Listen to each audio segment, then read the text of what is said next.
நம்ம மதுரையில நீங்க சிறந்த முறையில சிசிடிவி கேமராக்கள் எல்லாம் வாங்கணும்னு நினைக்கிறீங்களா? உங்க வீடு அலுவலகம் பாதுகாப்பா இருக்க ரொம்ப பெஸ்டான குவாலிட்டியான சிசிடிவி கேமராக்களை நம்ம கிரஷ் டெக்னாலஜி கொடுத்துட்டு இருக்காங்க. மதுரையோட மைய பகுதியில அமைந்திருக்க இவங்க கிட்ட அனைத்து முன்னணி கண்காணிப்பு கேமராக்களும் கிடைக்குங்க. கேமராவோட மொத்த விற்பனையாளருங்க இவங்க.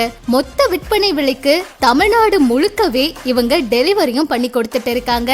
இவங்க கிட்ட சிசிடிவி கேமரா வாங்குறவங்களுக்கு பஜாஜ் இஎம்ஐ கார்டு வச்சிருக்கிறவங்களுக்கு இஎம்ஐ வசதியும் ரொம்ப சுலபமாவே பண்ணி கொடுக்கறாங்க. 12,500ல இருந்தே இவங்க கிட்ட சிசிடிவி கேமராக்கள் எல்லாம் கிடைக்குங்க. உங்க வீடு அலுவலகத்தை ரொம்ப சேஃபா செக்யூரா நீங்க பாத்துக்க நினைச்சா உடனே கிரிஷ் டெக்னாலஜிக்கு கால் பண்ணுங்க. Number 33 west Marret street near hotel Madurai residency, Madurai. Contact 7010742363.